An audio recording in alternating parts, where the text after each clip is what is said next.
Hello BookTube, Sarah here and welcome back to my channel.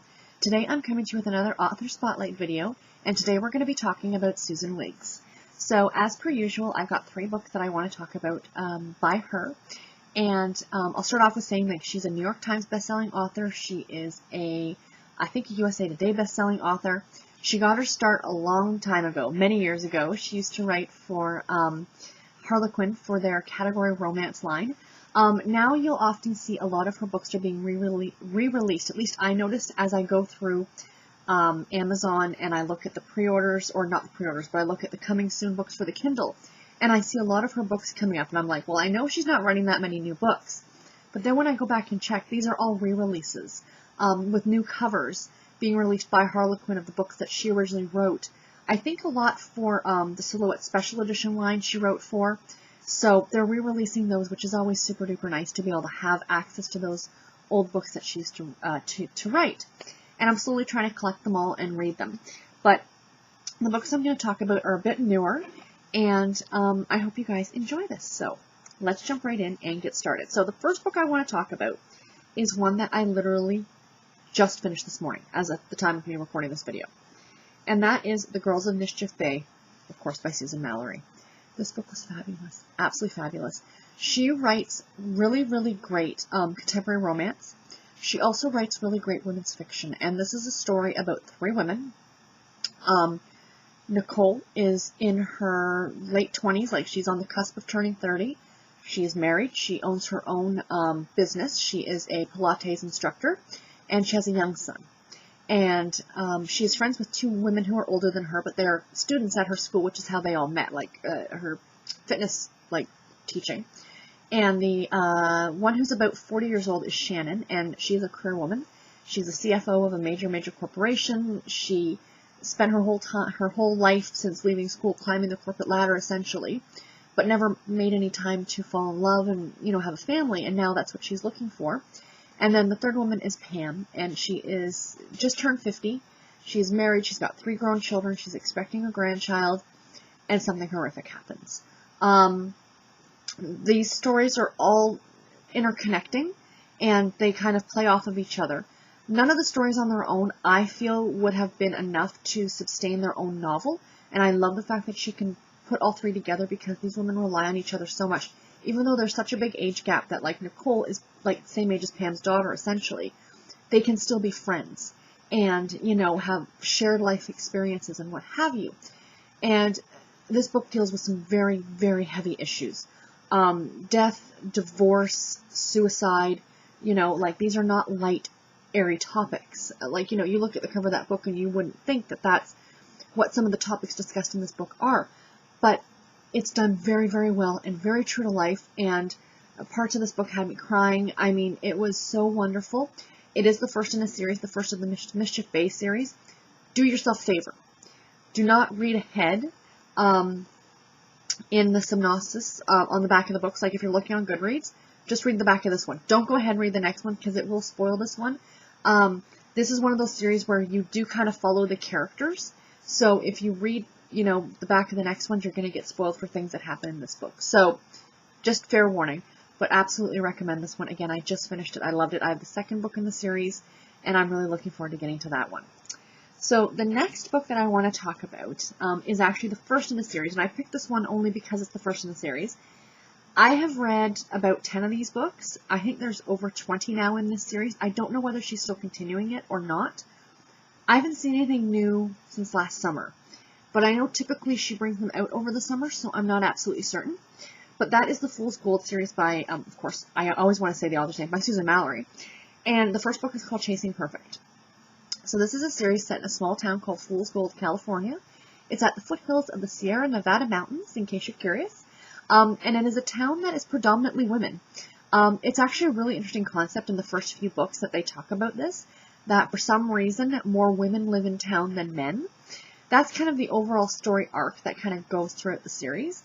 But each book is based on a different couple. You don't necessarily have to read these in order. I've read, like I said, the first 10. Roughly, I think 8 to 10 books I've read in this series. My plan is, once I'm finished going through the Career of Hunter series and caught up to current with the Heather Graham books, this will be the next series that I do that with, and reading one a month. I love this series. It is so fabulous. The characters are funny. They're very well developed. You really get to know the people in this town. It's one of those places that you'd love to visit. You know what I mean? But just absolutely wonderful. So this very first book is about Charity and Josh. And Charity just moved to town, and she is, I think, a public relations person, if I remember correctly. Now, Josh is I almost said a motorcyclist. He's a cyclist. Think Lance Armstrong. He has been in the Tour de France. He, does charity races, or he did charity races and stuff, but he doesn't race anymore. There's a whole underlying story as to what it is. And the two of them kind of connect and form a relationship. Really great contemporary romance novels. Highly recommend, if you're a fan of the Chesapeake Shores novels, by Cheryl Woods, or Lakeshore Chronicles by Susan Wiggs, definitely, this is the same type of thing. Definitely check these out. And the last book that I want to talk about is one that I actually have a physical copy of, and you might have already been spoiled about it because I had it in the thumbnail, or I think I had it in the thumbnail if it turned out correctly. Sorry, I just dropped my tablet. I seem to be doing that a lot lately. And that is Already Home. I love this book. This is an older book. This came out 2010, 2011. This came out in 2011. So not that old. What is that, 6 years? 6 years old. This book has been visited by many people. I bought this brand new when it was released because, again, I'm a big fan of hers. And back when I was actually buying physical books. And this book got passed around to my mother, to my aunt, to my other aunt, to coworkers. I think about 3 or 4 coworkers passed it amongst themselves. And then the job that I was working when I knew those ladies, I actually left about 2 years ago, and I have the job I'm at now. Well, I happened to run into one of the ladies somewhere, and she said that next time she saw me, she was going to give me my book back because she still had it. And I thought, I can't believe, you even thought about that. I completely forgotten that she'd even borrowed this off of me. And then literally I happened to run into her again 2-3 weeks later. She had it in her purse. She'd been carrying it around for when she saw me again. So yes, I had to keep this copy. I want to reread this. It will probably end up being on ebook just because I find reading on ebooks so much easier than reading physical copies, but this is just such a gorgeous edition. And I do love these big floppy trade paperbacks. I think that's what they're called. Is that what they're called? Anyway, what is this book about, you might be asking?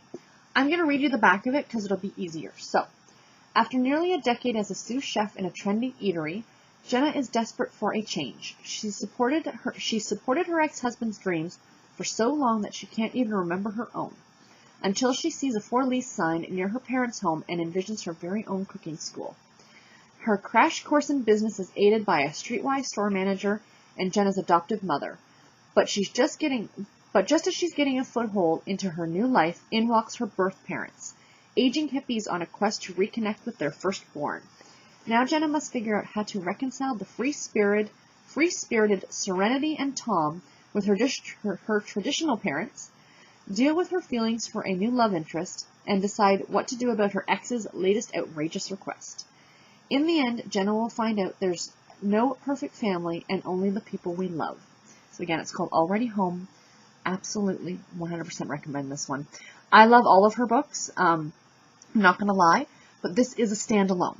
So if you're looking to start off with something from her, definitely go for this one because you're not committing yourself to a series. But if you like it, then definitely check out, the Girls of Mischief Bay and the Fool's Gold series because they are all fantastic. Anyway, guys, that's it for this video. I really hope that you enjoyed it. Please let me know in the comments below if you've read any books by Susan Mallery and which ones you guys love. I also can say very quickly before I go, I absolutely recommend the Fool's Gold series on audio.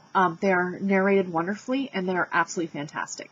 So anyway, that's it for this video, guys. I hope you enjoyed, and until my next one, take care and happy reading. Bye, guys.